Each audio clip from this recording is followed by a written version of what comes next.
ganggu keyakinan kita bahwa dengan kita mengangkat tangan, meneteskan air mata, memohon, menyebut asma Allah, lalu Allah memberikan ijabah doa itu. Tidak. Bisa jadi yang kita dapatkan saat ini adalah doa ibu bapak kita. Assalamualaikum warahmatullahi wabarakatuh. Ya, alhamdulillah bersama dengan perwakilan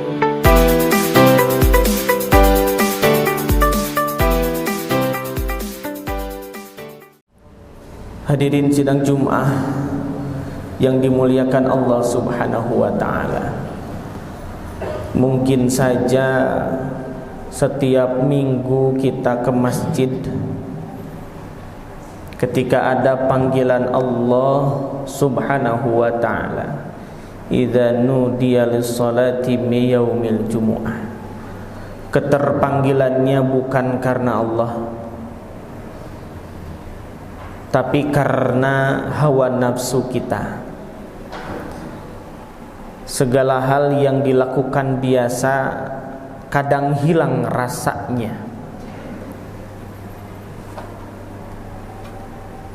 Seseorang yang justru jarang melakukan sesuatu akan cenderung mengingatnya karena memang jarang. Namun demikian, hilang rasa ini bukan berarti menghilangkan esensi daripada hadir menuju tempat suci Masjid Baitullah, Baitul Kulli Mu'minin ini. Tetapi esensi yang harus terus dibangun, bahwa ternyata ini bukan panggilan seremonial, ini bukan panggilan formalitas, ini bukan panggilan ala kadarnya.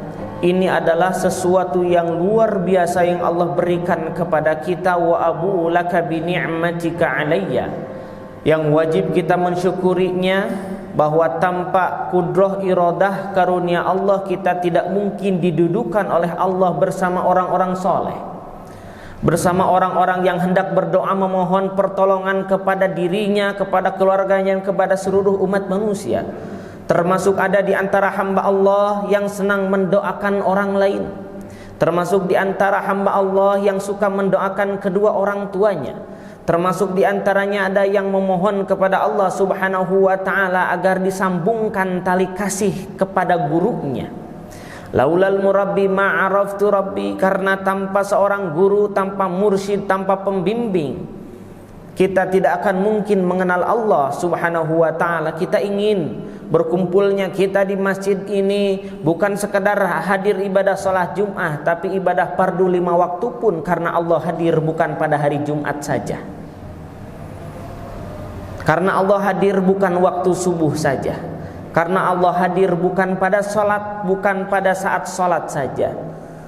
Setiap waktu Allah yang berkehendak, setiap napas Allah yang mengizinkan, setiap kedipan mata itu adalah tasbih kepada Allah Subhanahu wa ta'ala. Namun manusia dengan kesolehannya, dengan kebaikannya, banyak mereka terlena, termasuk diri hamba, termasuk diri kita terlena. Ada 3 hal saat kita melakukannya kita lupa bahwa ini adalah karunia Allah Subhanahu wa ta'ala. Yang pertama, saat berdoa keyakinannya mendahului takdir Allah. Diperintahkan kita berdoa kepada Allah, wa idza sa'alaka ibadi anni fa inni qarib ujibu da'watad da'i idza da'an falyastajibu li wal yu'minu bi la'allahum yarshudun. Ketika punya keinginan, mohonlah kepada Allah. Orang yang tawadhu kepada Allah, orang yang rendah hati kepada Allah, dia banyak meminta kepada Allah, karena keyakinannya mengatakan antumul fuqara wa nahnul aghnia. Kalian orang yang banyak kekurangan, kalian orang yang berkebutuhan, bahkan kita berkebutuhan khusus. Wa nahnul aghnia, tapi kata Allah, kami adalah orang yang kaya, kami adalah zat yang kaya, kami adalah yang tidak memiliki kekurangan, kami adalah yang kekal, yang abadi, yang Qahhar, Ar-Razzaq, Al-Fattah, Al-Alim. Namun Ketika kita diperintahkan berdoa kepada Allah Subhanahu wa taala, lantas ada rasa di mana doa itu diqabul, diijabah oleh Allah Subhanahu wa taala, kita merasa itu adalah hasil tetesan air mata kita, hasil tengadah tangan kita, hasil mohon-mohon kita sambil menjerit kepada Allah Subhanahu wa taala. Padahal kita harus bisa membedakan, doa adalah wilayah kita, sementara ijabah adalah wilayahnya Allah Subhanahu wa taala. Tidak sedikit pun Allah mampu dipengaruhi oleh untayan kata-kata kita. Meskipun dalam sabda Nabi menyebutkan yang mampu merubah qada dan qadar Allah itu adalah ad-du'a, berdoa kepada Allah Subhanahu wa taala, tetapi bukan lantas mematangkan atau memantaskan doa kita itulah yang bisa dikabul oleh Allah Subhanahu wa taala. Tidak. Karenanya kalimat Nabi, ud'ullaha wa antum muqinuna bil ijabah. Berdoalah kepada Allah Subhanahu wa taala sambil kita harus yakin doa kita diijabah. Wa'lamu annallaha la yastajibu du'aan min qalbin ghafilin lahin. Ini frase yang kedua menyebutkan bahwa Allah tidak akan pernah mengijabah doanya seseorang dari hati yang lalai, yang ghaflah. Hati yang lalai itu yang apa? Hati yang melupakan Allah Subhanahu wa taala, bahwa ketika dia memohon, ya Allah, jualah rumahku ini dengan harga 2 kali lipat. Maka datang seseorang yang mendatanginya lalu menawarnya harga rumah itu 3 kali lipat. Lantas dia mengatakan, ya Allah, berkah doaku, berkat doaku kau ijabah ini. Maka itu perkataan yang sungguh bisa mengganggu keimanan kita. Seolah-olah kalau kita tidak berdoa saat itu, kita tidak tahajud saat itu, kita tidak duha saat itu, seolah-olah ketika kita tidak membaca Al-Waqiah saat itu, seolah-olah ketika kita tidak minta air kepada kiai saat itu, maka tidak akan datang orang itu menghampiri rumah kita lalu menawarnya 3 kali lipat. Tidak. Mari luruskan. Allah sedikit pun tidak dapat dirayu oleh doa kita. Hei, perhatikan, yang berdoa saja, yang sholat saja, yang memohon saja, jangan merasa diberikan ijabah oleh Allah Subhanahu wa taala, apalagi seseorang yang jauh dari Allah Subhanahu wa taala. Maka tentu poin pentingnya kita banyak memohon kepada Allah, tapi jangan sampai ada sesuatu yang mengganggu keyakinan kita bahwa dengan kita mengangkat tangan, meneteskan air mata, memohon, menyebut asma Allah, lalu Allah memberikan ijabah doa itu. Tidak. Bisa jadi yang kita dapatkan saat ini adalah doa ibu bapak kita. Bisa jadi ibadah kita itu karena wasilah guru-guru kita. Bisa jadi kita mampu membaca Al-Quran dengan baik itu karena ada tetangga yang mendorong, memotivasi kita. Lalu tetangga itu mendoakan kita supaya kita rajin membaca Al-Quran.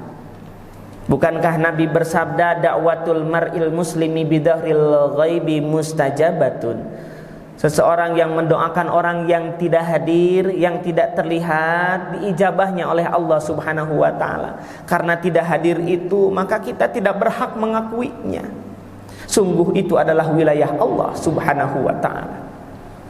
Boleh minta bantuan untuk didoakan, tapi jangan sampai ada pengakuan sedikit pun. Doa wilayah kita, ijabah wilayah Allah. Hatta sampai kita punya keyakinan mampu berdoa itu atas izin Allah Subhanahu wa ta'ala, maka seseorang tidak akan diberikan ijabah oleh Allah sampai Allah pun juga mengutus hatinya, menggerakkan hati orang itu agar berdoa terlebih dahulu kepada Allah Subhanahu wa ta'ala. Tapi ini harus diluruskan, karena Allah memiliki sifat jaiz, suka-suka Allah.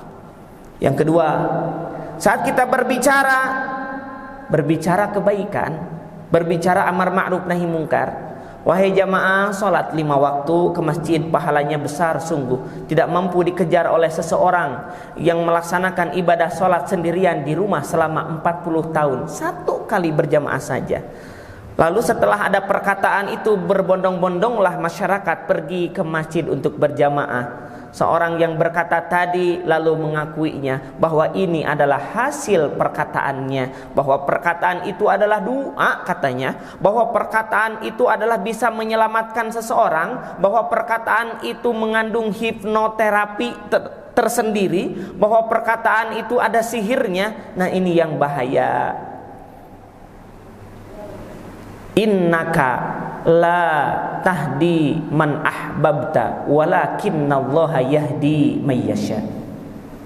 Allah berfirman, innaka, sesungguhnya engkau Muhammad, berkata kepada kanjeng Nabi Muhammad sallallahu alaihi wasallam, la tahdi man ahbabta, tidak mampu menunjukkan seseorang, tidak mampu memberikan hidayah kepada seseorang, tidak mampu membuat orang itu berubah mendekat kepada Allah Subhanahu wa taala. Engkau Muhammad tak mampu. Kanjeng Nabi saja tidak mampu.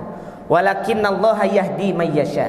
Tetapi Allah akan memberikan petunjuk kepada orang yang Allah kehendaki. Tidak ada sedikit pun peran dari perkataan manusia, itu tidak ada.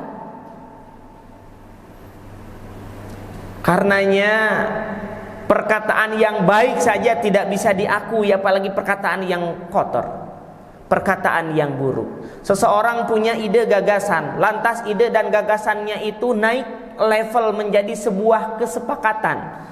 Dari kesepakatan itu menjadi surat SK, keputusan. Dari SK itu menjadi regulasi, menjadi kebijakan. Lalu dipatuhi oleh orang-orang yang berada di wilayahnya. Lalu dia mengatakan itu adalah ide dan gagasanku. Nah, itu adalah sebuah perkataan yang menyesatkan, yang memplesetkan dirinya kepada apa? Kesombongan. Seolah-olah karena ide dan gagasannya bisa merubah alam semesta ini. Na'udzubillah tsumma na'udzubillah. Mari kita luruskan. Seseorang yang punya ide kebijakan yang baik saja tidak boleh mengakuinya, apalagi orang yang tidak punya ide gagasan untuk kebaikan. Ud'u ila sabili rabbika bil hikmati. Karenanya coba ajak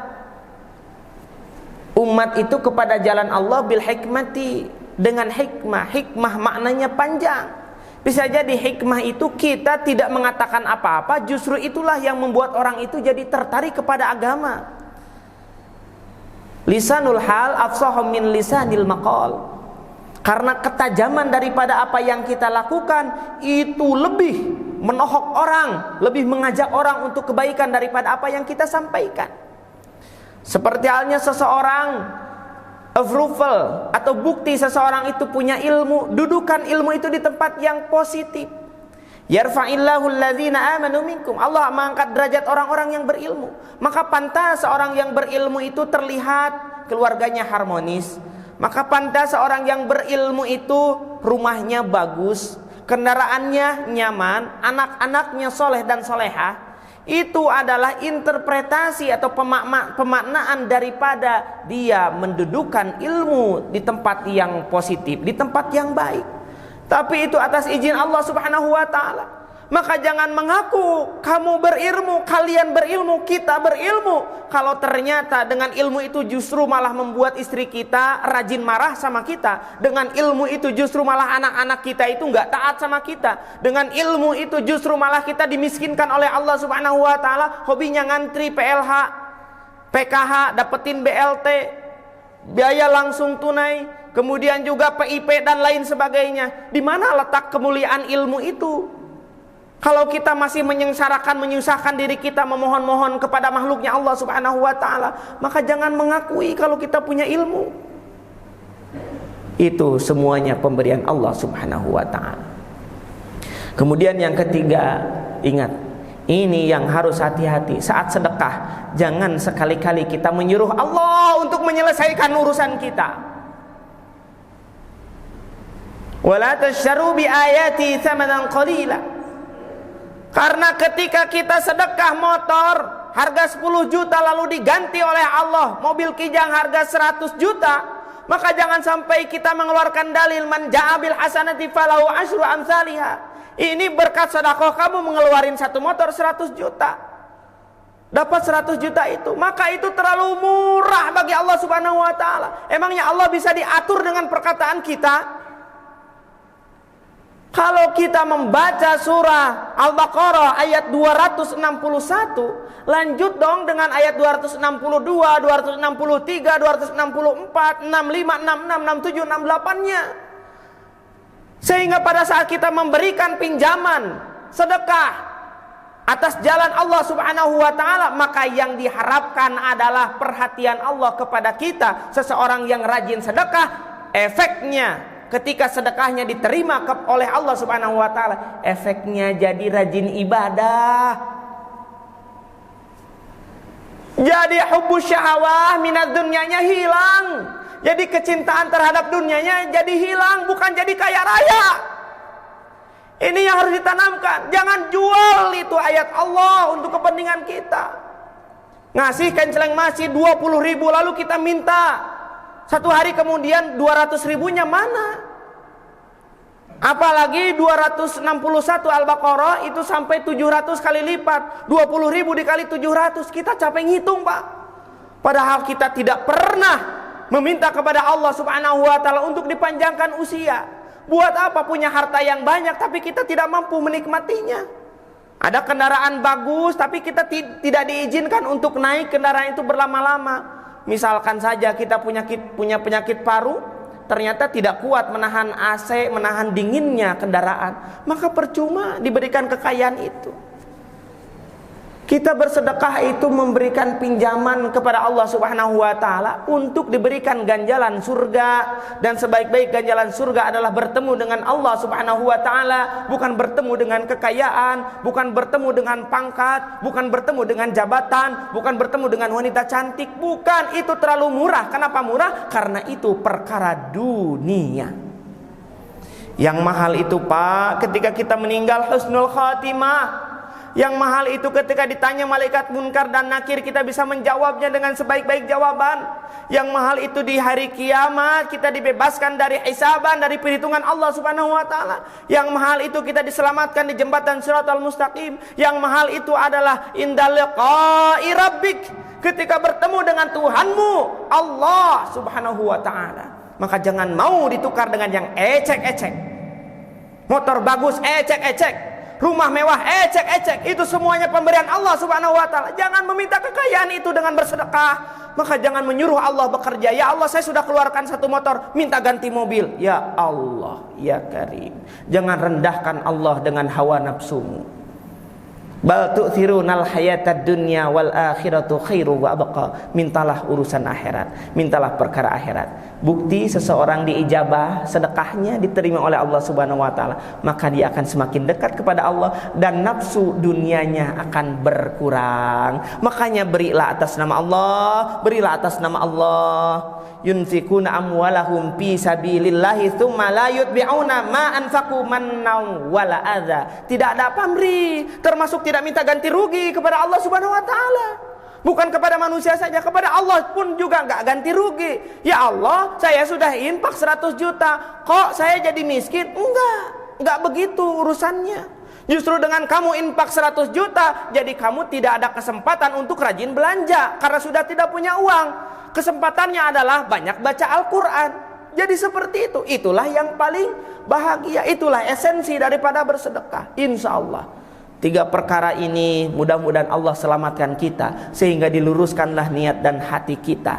Kalau sesuatu itu biasa dikerjakan, maka insya Allah kita akan lupa menyebut-nyebutnya karena saking banyaknya perbuatan baik kita. Kalau seseorang jarang sholat, seseorang jarang berdoa, seseorang jarang sedekah, akan disebut-sebutkannya. Kenapa? Karena memang jarang.